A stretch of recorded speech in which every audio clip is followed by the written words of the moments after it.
தமிழக வெற்றி கழகம் கட்சி ஆரம்பித்த உடனே ஒரு மாநாடு விக்கிரவாண்டில் ஒரு மாநாடு போட்டாங்க. அந்த விக்கிரவாண்டில் தமிழக வெற்றி கழகத்தின் தலைவர் விஜய் அவர்கள் ஆட்சி அதிகாரில் பங்கு கொடுப்போம், எங்களோட கூட்டணி யார் வைக்கிறாங்க அவங்க எல்லாருமே ஆட்சி அதிகாரில் பங்கு கொடுப்போம் அப்படின்னு சொல்லியிருந்தாரு. இப்போ யாருமே கூட்டணி வைக்கல. எல்லாரும் என்ன பண்ணுறாங்கனாக்கா, தாவேக்கோட யாருமே கூட்டணி வைக்கல, ஆட்சியில் பங்கு கொடுப்போம்னு சொன்னார், ஏன் வைக்கல அப்படிங்கிற மாதிரி கேள்வி கேட்குறீங்க. இது நான் பதில் சொல்லிடுறேன், ரெண்டு விதமாக பதில் சொல்லிடுறேன். ஒன்று, தமிழக வெற்றி கழகம் ஆட்சியில் அரசியல் களத்துக்குள்ளே வந்ததே ஒரு மாற்றத்துக்காக தான். சிறு கட்சிகள், அதாவது கூட்டணி கட்சிகளுக்கும் ஒரு வாய்ப்பு கொடுத்துச்சு. இவங்க எங்களோட கூட்டணி வச்சிங்கனாக்கா உங்களுக்கு வெற்றி வாய்ப்பு கிடைக்கும், நீங்கள் ஆட்சியில் பங்கு கிடைப்பீங்க, உங்களை சார்ந்த மக்கள், உங்களை நம்பி இருக்கக்கூடிய மக்களுக்கு நீங்கள் உங்கள் மூலியமாகவே நீங்கள் நல்லது செய்யலாம். அதே மூலிமா அடுத்தடுத்த தேர்தலில் உங்களுடைய வாக்குன்றது உயர்ந்துக்கிட்டே போவோம். அதுக்கான ஒரு நல்ல ஒரு ஆப்பர்ச்சுனிட்டியாக ஒரு வாய்ப்பை தமிழக வெற்றி கழகம் கொடுத்தது. அதை யாருமே பெருசாக பயன்படுத்திக்கவே இல்லை. திமுக கிட்ட போயிட்டு கூட்டணி வச்சுக்கிட்டு, அதிமுக போயிட்டு கூட்டணி வச்சுக்கிட்டு, பிஜேபியோட கூட்டணி வச்சுக்கிட்டு தன்னுடைய சீட்டு எண்ணிக்கையை மட்டும் உயர்த்திக்கிட்டாங்க. விஜயை வச்சு அவங்க என்ன பண்ணாங்கன்னா சீட்டு எண்ணிக்கை மட்டும் உயர்த்திக்கிட்டாங்க. ஒன்று.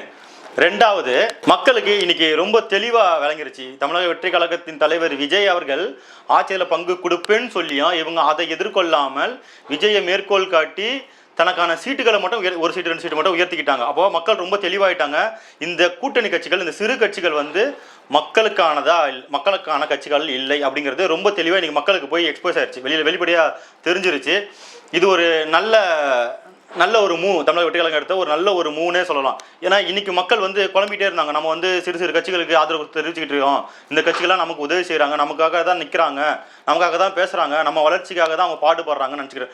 இன்றைக்கி அது தெரிஞ்சிருச்சு. அவங்க சீட்டுக்காகவும் சீட்டுக்கு பின்னாடி கிடைக்கக்கூடிய, அதாவது உங்களுக்கு தெரியும் சீட்டுக்கு பின்னாடி என்னெல்லாம் கிடைக்குமோ அதுக்காக மட்டும்தான் இவங்க கட்சி ஆரம்பித்து அதுக்கான நோக்கத்தில் தான் இவங்க பயணம் பண்ணுறாங்க. இந்த கூட்டணி கட்சிகள் அவங்களை சார்ந்த மக்களுக்காக இல்லை அப்படிங்கிறது இந்த கூட்டணி ஆட்சி அதிகாரில் பங்குன்னு விஜய் அவர்களை அறிவிச்சதில் இதன் நோக்கத்தில் மக்களுக்கு ரொம்ப தெளிவாயிருச்சு.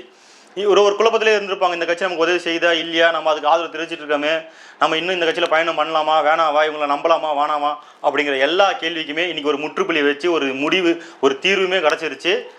கூட்டணி கட்சிகள் எல்லாம் தனக்கான சுய வளர்ச்சியை தேடிக்கொள்கிறது தவிர மக்களுக்கான எந்த வளர்ச்சியையும் அவங்க முன்னிறுத்தவே இல்லை.